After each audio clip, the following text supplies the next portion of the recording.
har'aa gaaffii namoota baay'eedhaa kan ta'e tokko namoota hedduutu yeroo viidiyoo ol maxxansu na gaafata gaaffii kana. Isa kana yoo rabbi jedhee nan deebisa jechuudha. Innis maal yoo jettan viidiyoo gaaffii deebii wayiidhaa TikTok irratti hojjetaati kan hin ture. Egaa namoonni hedduun viidiyoo sana akkamitti hojjetama appilikeeshinii kan fayyadamtaa kan jechuudha.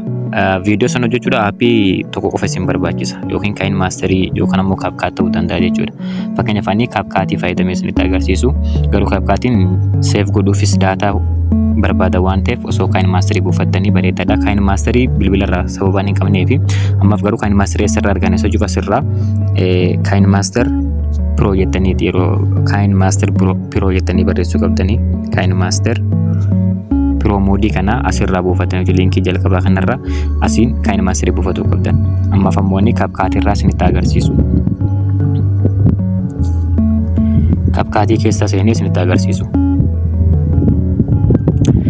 Egaa viidiyoo kamiyyuu aappii edituudhu viidiyoo edituudhu fayyadamtanii viidiyoo gaaffii deebii hojjechuu ni dandeessanii. Ammaaf niw viidiyoo jennaani ergasii boodatti footoo tokko haa fudhannu baakgiraawundiidhaaf waan ta'u jechuudha jenneeti fakkeenya footuma kana fuudhee isinitti agarsiisu.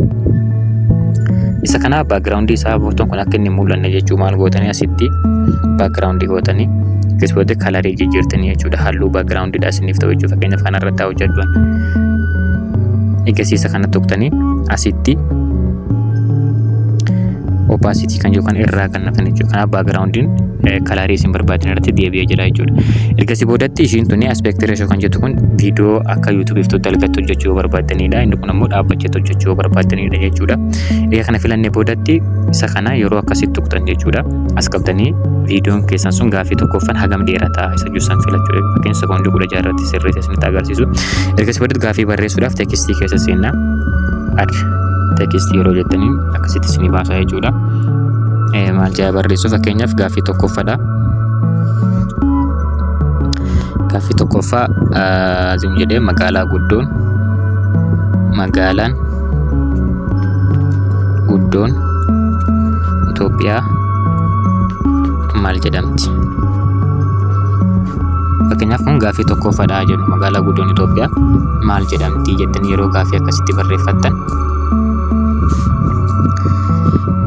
isuma kana barreeffamni kana hagam akka dheeratu qabu ilaaltanii magaalaa guddoon Itoophiyaa maal jedhamti jechuu akkasitti irratti sirreeffatan. Kooppii gootan isuma kana kooppii godhutu irra filatamaadha jechuudha. Boodessa kana akkas gootanii yeroo kooppii gootan barreeffamni kun lama isinii ta'a jechuudha yookaan muddachaa ta'a jechuudha. Ergasii boodatti edit gootanii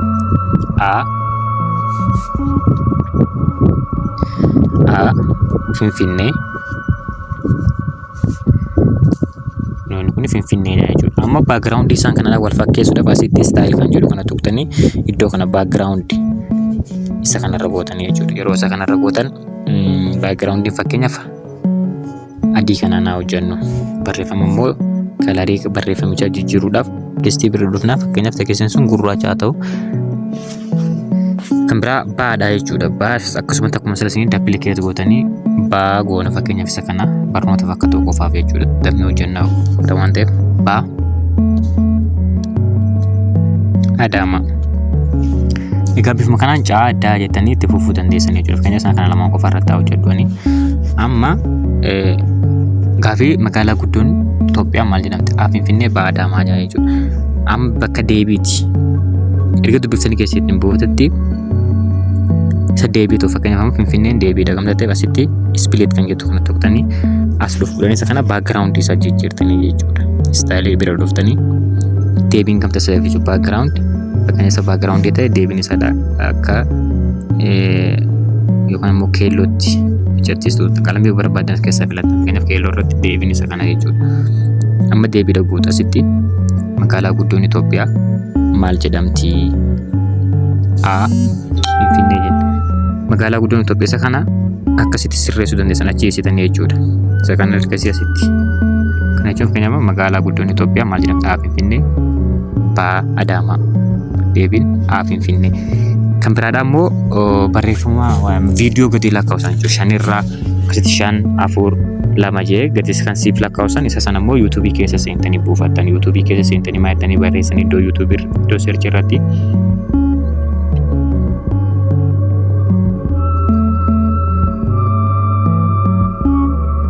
buufattanii boodatti gara Kaapkaatii deebinee isinitti agarsiisu viidiyoo san asirratti dabalu. Egaa viidiyoo sana asirratti dabaluudhaaf maal gootan asitti overlay kan jedhu kana tuqxanii viidiyoo green screen buuftan isaa jechuudha. Kan irra si galla akka osoo dabalattanii jechuudha sirraa. Bifa amma afaan hin buufne. Simjee footoo kana asirratti dabalatanii agarsiisu. Wal fakkaataadha haalli isa kana ta'e jechuudha. Erga lakkoofsa dhiyeessiftanii boodatti akkasitti baaf hin finne jettanii boodatti bakka baa kanarraa kennee galuuf akkasitti isa kana iddoo barbaaddan irraa kennee galu gootan.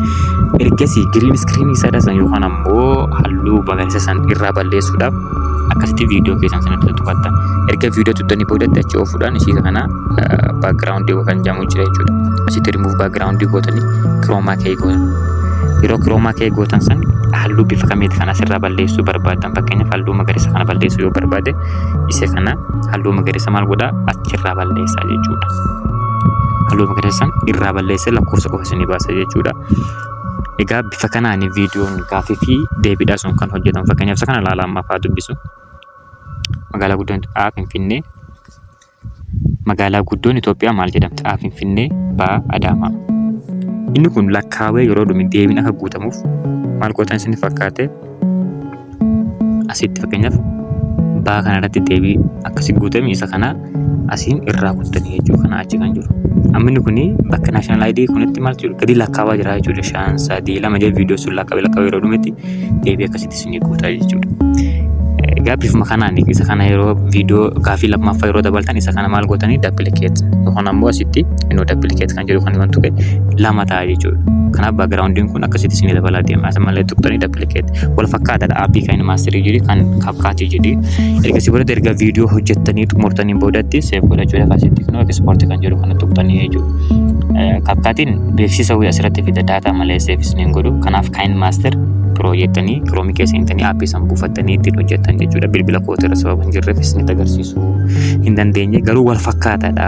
Haalli hojii isaadha tokkuma jechuudha. Waan tokko garaagarummaa hin qabu.